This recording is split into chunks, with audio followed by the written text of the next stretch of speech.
Creative thinking. Try this exercise.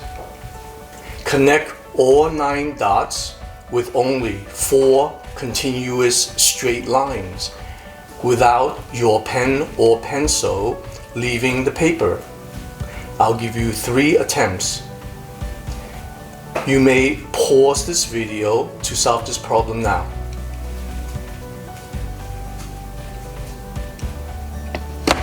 Okay, here it is.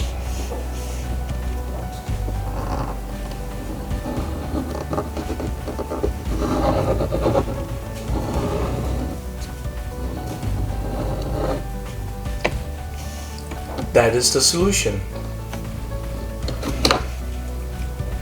Notice that I had to go outside the box, here and here, in order to solve this puzzle. Many problems in life are similar. If we cannot solve a problem using conventional means, then go unconventional. This leads me to our topic, which is creative thinking. Hi, and welcome to Ken's Corner. I'm Ken, and I am a licensed teacher, school psychologist, and administrator. Let's start by defining what creative thinking is. Creative thinking is the ability to think outside the box, to generate new and different ideas, and to perceive things in a different and unconventional way. There are many factors to creative thinking, and they include the following. No limitations. People who think creatively has no boundaries or limits. To them, the word impossible does not exist. To them, it is a word that is relative in time and exists only in the present until proven wrong. An example is Jules Verne's story of From the Earth to the Moon, published in 1865. Until the 1960s, going to the moon was fictional, and many people believed it was an impossibility to travel to the moon, let alone space. No longer. Let's look at another example of limitations. Before 1954, many scientists, physicians, and other professionals considered the mile run in 4 minutes were an impossibility for any human being. This was a limit placed in society through scientific literature written by so-called experts at the time. Apparently, a man by the name of Roger Bannister ignored this well-known established limitation. On May 6, 1954, this 25-year-old medical student broke the famous 4-minute barrier by running the mile in 3 minutes 59.4 seconds. Since then, many others ran the mile in under 4 minutes. Another example is the cell phone, like this one, which resembled a device called the communicator in a television series called Star Trek.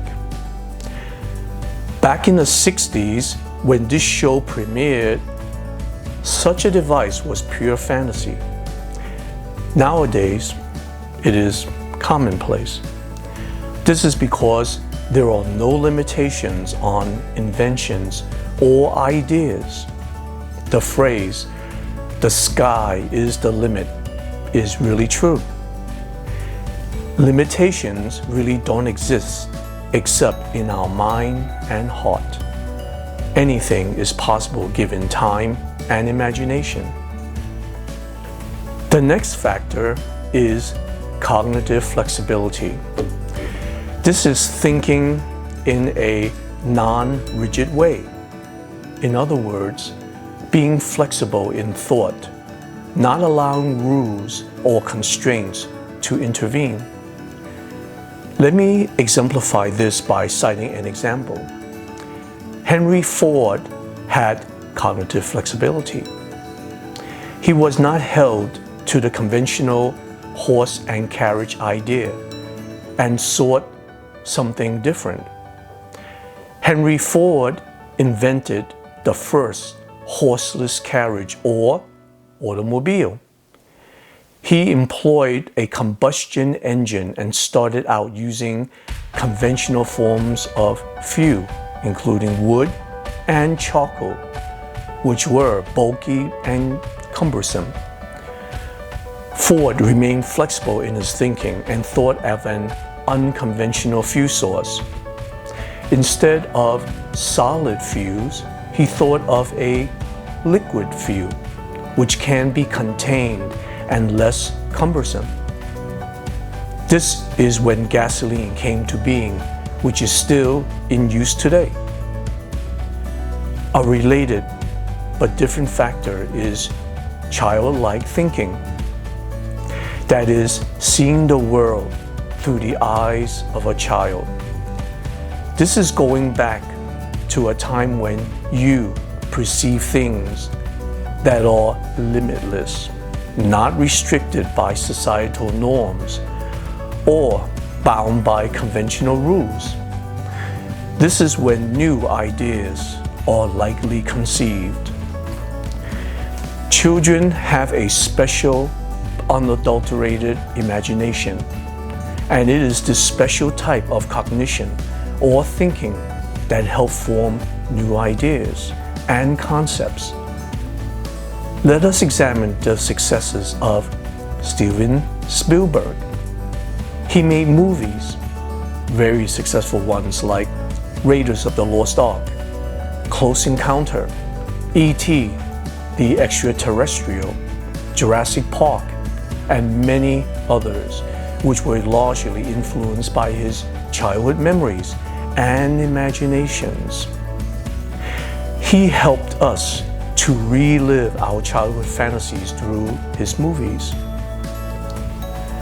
Albert Einstein also acknowledged a child's thinking, and I quote, "Creativity is intelligence, having fun," end quote.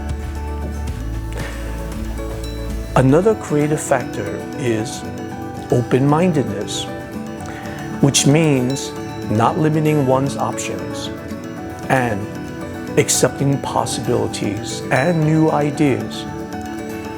Oftentimes, it is not us that have great ideas or develop new concepts. It is usually someone else, and we need to keep an open mind.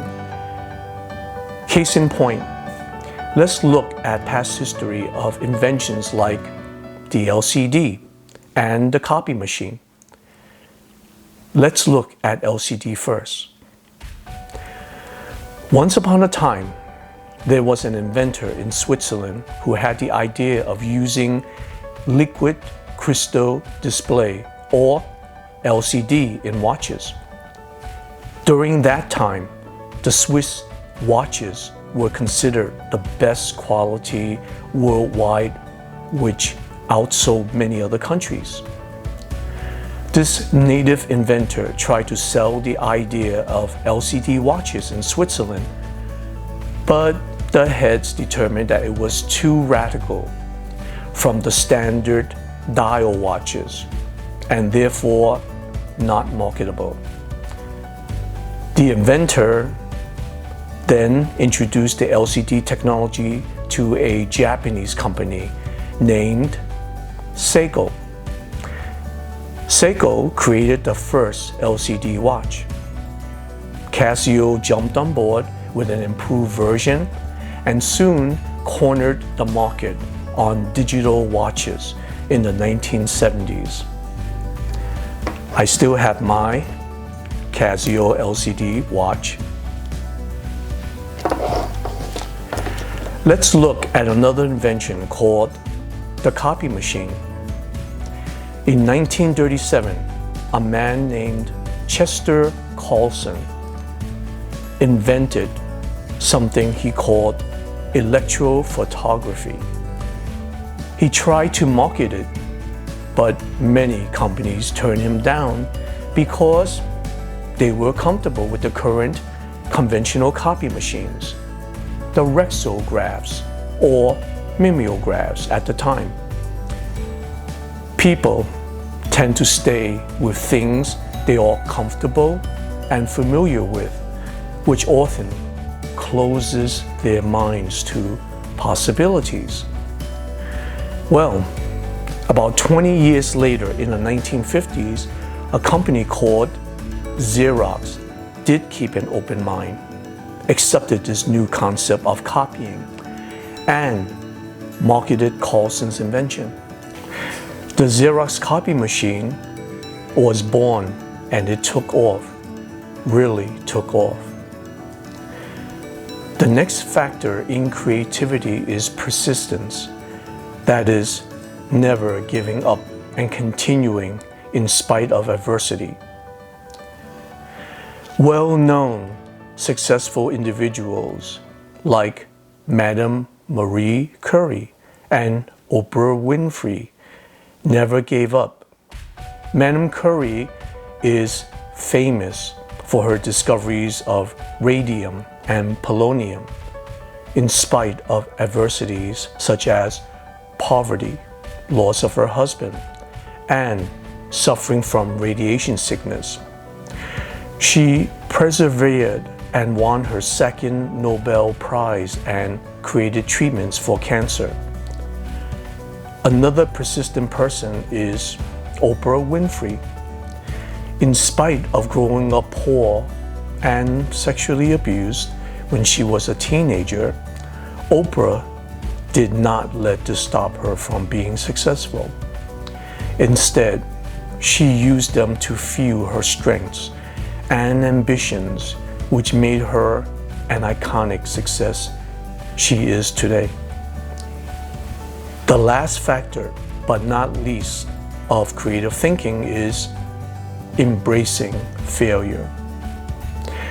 That is, learning from mistakes and accepting and understanding that mistakes are part of the process and that mistakes should never deter you. Instead, allow it to guide you to a different path or solutions. Babe Ruth may have been famous for his home runs, but not many people know about his record strikeouts. Even Babe Ruth acknowledges that his strikeouts led him to become the home run king.